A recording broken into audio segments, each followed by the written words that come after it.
Selamat datang di The Deep Dive. Hari ini kita akan bongkar tuntas sebuah kompetisi akademik yang mungkin lagi Anda lirik. Namanya Genos 2026. Genius National Olympiad Student, betul. Di depan kita ini sudah ada contekan lengkapnya, buku panduan resmi dan juga kisi-kisi materinya. Misi kita sederhana sih, kita mau bedah semua lapisannya supaya Anda, para orang tua dan pendidik, bisa benar-benar paham, ya, apakah ini wadah yang tepat atau tidak untuk mengasah potensi anak-anak kita. Tepat sekali, kita bukan cuma akan baca brosurnya. Bukan. Kita akan coba mengerti filosofi di baliknya. Siapa yang ada di belakang layar, dan apa sih yang membedakan kompetisi ini dari yang lain? Karena ajang seperti ini bisa jadi pedang bermata dua, kan? Gimana tuh maksudnya? Bisa jadi pendorong semangat, tapi ya bisa juga jadi sumber tekanan. Jadi penting banget untuk tahu betul medan perangnya sebelum kita menerjunkan anak-anak ke sana. Setuju banget. Apalagi slogan mereka ini cukup ambisius ya, menjadi cerdas lampaui batas. Yuk kita cari tahu batas apa sih yang sebenarnya mau mereka lampaui. Kita mulai dari yang paling dasar dulu, oke? Siapa sebenarnya penyelenggara acara sebesar ini? Namanya Kintara, PT Kuantun Ilmu Nusantara. Jujur saya baru dengar nama ini.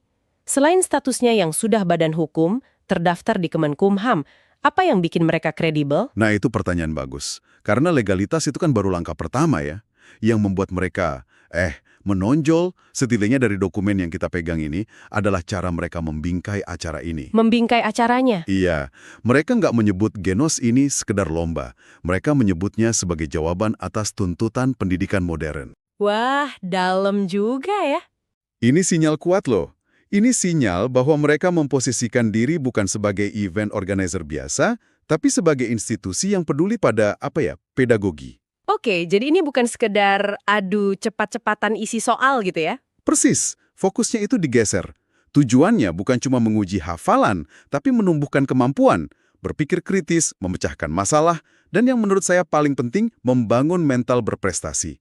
Oh, oke. Mereka bahkan menjabarkan 5 nilai inti. Edukasi, keadilan, integritas, profesionalisme, dan, nah ini yang menarik, pengembangan berkelanjutan.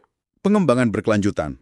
Betul, banyak kompetisi kan cuma fokus di 3 yang pertama. Tapi pengembangan berkelanjutan ini memberi sinyal ke Anda bahwa mereka melihat ini bukan acara satu kali selesai. Ini investasi jangka panjang pada pola pikir anak. Itu jarang kita temui loh. Level. Dan pembagian level ini menurut saya sangat krusial. Oke, gimana pembagiannya? Mereka sangat detail. Level 0 itu untuk TKA dan B. Level 1 untuk SD kelas 1 sampai 2. Level 2 untuk kelas 3 dan 4.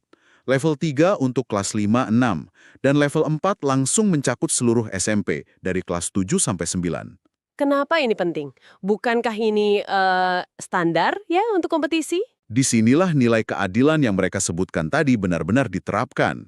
Panduannya secara eksplisit menulis, dan ini saya kutip, kategori ini dibuat agar anak tidak bersaing dengan usia yang terlalu jauh. Oh, masuk akal. Ini bukan sekedar detail teknis, ini keputusan pedagogis. Mereka paham betul kalau perkembangan kognitif anak kelas 1 dan katakanlah kelas 3 itu sangat berbeda. Dengan memisahkan mereka, kompetisinya jadi lebih adil, lebih sehat. Iya, mencegah anak yang lebih muda jadi kecil hati ya karena lawannya secara perkembangan sudah lebih matang. Tepat sekali. Jadi anak benar-benar diadu dengan yang sepadan. Masuk akal. Cara daftarnya pun katanya fleksibel, bisa perorangan, bisa juga dikoordinir sekolah. Ini membuka akses lebih luas ya. Benar, fleksibilitas ini penting. Tapi ada beberapa aturan main yang perlu Anda perhatikan dari awal. Peserta harus siswa aktif, datanya harus valid, dan satu anak hanya boleh daftar satu level di tiap sesi. Oke, tidak bisa loncat level ya? Tidak bisa. Misalnya anak kelas 2 ikut di level SD kelas 3-4, itu nggak bisa. Aturannya cukup ketat untuk menjaga keadilan itu tadi. Oke, kita sudah tahu siapa penyelenggaranya, siapa yang bisa ikut. Sekarang kita bicara soal logistiknya. Bagaimana semua ini akan berjalan? Strukturnya terlihat bertahap ya? Betul. Dimulai dengan babak penyisihan yang semuanya online, dan ini bagian yang sangat menarik dari strategi mereka. Oh ya, kenapa? Ada 3 sesi penyisihan yang terpisah, 28 Februari, lalu 28 Maret, dan 18 April 2026. Puncaknya nanti adalah Grand Final yang tatap muka di Surabaya, tanggal 16 Mei 2026. Tunggu dulu, ada 3 sesi penyisihan. Maksudnya peserta bisa pilih salah satu atau gimana? Nah, ini dia yang unik. Peserta boleh mengikuti lebih dari satu sesi. Oh, Bahkan ketiganya sekalipun. Setiap sesi itu dinilai terpisah dan punya kesempatan lolos yang sama. Jadi kalau seorang anak katakanlah merasa kurang maksimal di sesi 1, dia bisa coba lagi di sesi 2. wah, itu seperti dapat kesempatan kedua atau bahkan ketiga ya? Betul sekali. Oke, berapa biayanya? Sesi 1 itu biayanya 25.000, sesi 2 naik jadi 45.000, dan sesi 3 menjadi 65.000. Harganya naik per sesi ya? Iya. Skema harga yang naik ini bisa dilihat dari 2 sisi. Pertama, ini insentif kuat untuk mendaftar lebih awal. Kedua, ya bisa juga dilihat sebagai strategi bisnis. Bagi Anda, ini jadi pertimbangan strategis. Cukup satu sesi saja, atau mau investasi lebih untuk kesempatan tambahan? Dan ada satu catatan penting di panduan yang perlu Anda garis bawahi. Biaya yang sudah dibayar tidak bisa dikembalikan dengan alasan apapun. Jadi keputusannya harus benar-benar matang sebelum transfer ya. Betul sekali. Ini kebijakan standar tapi sering terlewat. Pastikan jadwalnya cocok dan anak memang siap sebelum Anda berkomitmen secara finansial. Oke, setelah urusan administrasi dan biaya ini beres, tantangan sebenarnya dimulai. Persiapan materi. Ini bagian yang mungkin paling bikin Anda dan anak Anda deg-degan. Haha, iya. Mari kita bedah langsung medan perangnya dari kisi-kisi yang mereka sediakan. Apa saja sih yang akan diujikan? Gini, daripada kita daftar satu persatu kayak baca buku teks, mending kita lihat polanya deh. Pola. Oke, menarik. Gimana polanya? Ambil contoh matematika. Di level 0, untuk TK, materinya sangat konkret dan visual. Menghitung benda, mengenali pola gambar, bentuk bangun datar. Ini kan dunia mereka sehari-hari ya. Iya, yang bisa dilihat dan dipegang. Lalu kalau kita lompat ke ujung spektrumnya, level 4 untuk SMP, Materinya langsung abstrak. Ada aljabar, persamaan linier, sampai peluang kejadian majemuk. Kelihatan sekali kan lompatannya? jauh banget bedanya. Tepat. Dan pola ini konsisten di semua mata pelajaran. Di sains, level 1 SD awal, topiknya tentang bagian tubuh, makanan sehat, kebersihan lingkungan. Hal-hal yang bisa mereka lihat dan rasakan. Lalu di level yang lebih tinggi. Di level 3, SD akhir, topiknya sudah masuk ke sistem organ yang tidak terlihat, seperti pencernaan, pernafasan, juga konsep abstrak seperti fotosintesis dan konduktor listrik. Begitu juga di bahasa Inggris ya.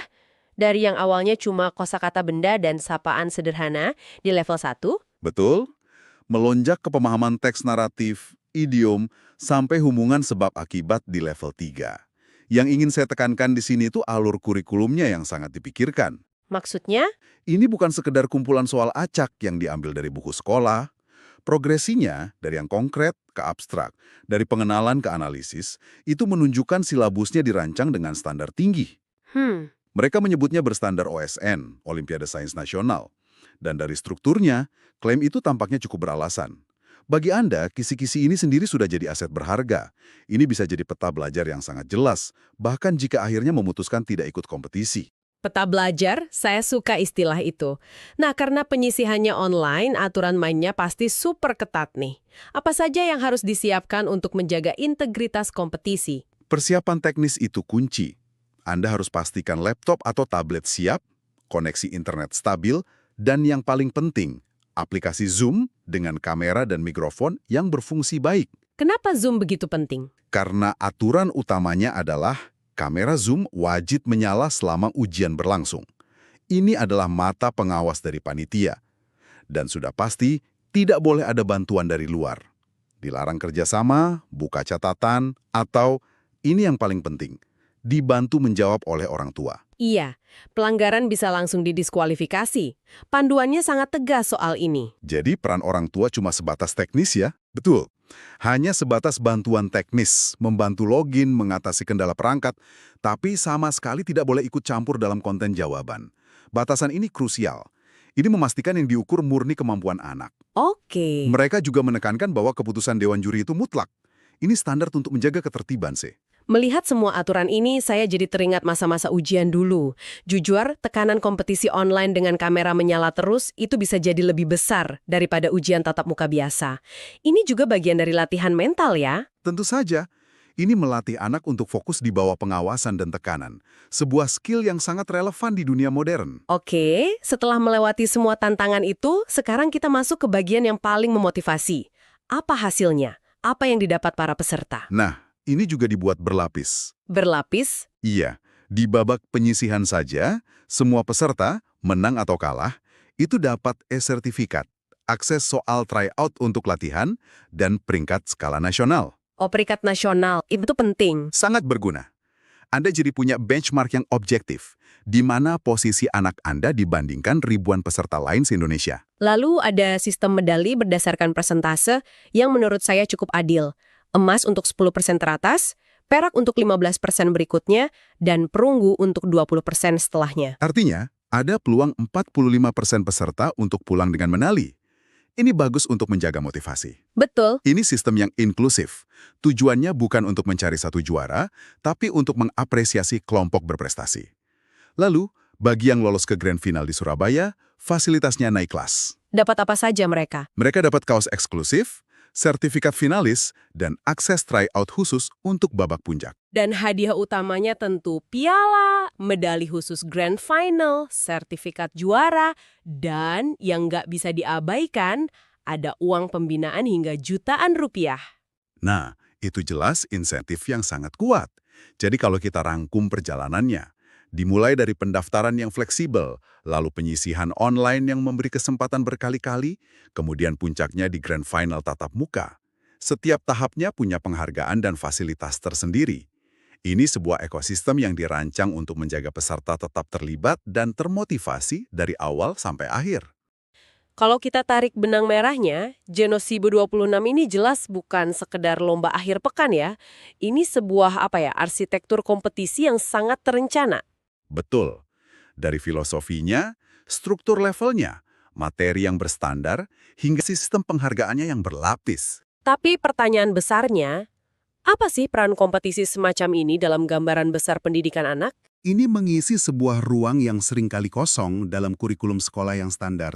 Sekolah kan memberikan fondasi ya, tapi kompetisi seperti ini memberikan arena. Arena ya? Arena bagi anak-anak yang punya potensi lebih untuk benar-benar menguji batas kemampuan mereka melawan talenta terbaik dari seluruh negeri. Bagi Anda, ini bisa jadi semacam tes laboratorium yang terukur. Untuk melihat potensi anak di luar rapor sekolah. Persis. Sebagai cermin objektif ya, untuk melihat di mana kekuatannya dan di mana area yang mungkin perlu diasah lagi. Semoga pembahasan kita yang mendalam ini memberikan Anda gambaran utuh tentang GJONOS 2026. Bukan cuma dari sisi teknis, tapi juga filosofisnya. Sebelum kita tutup, ada satu kalimat di akhir panduan mereka yang sangat kuat, dan saya rasa ini inti dari semuanya. Apa itu? Kalimat itu berbunyi, bukan hanya tentang menang, tetapi tentang keberanian anak untuk belajar, berkembang. Ini memunculkan sebuah pertanyaan reflektif untuk Anda. Pertanyaan apa?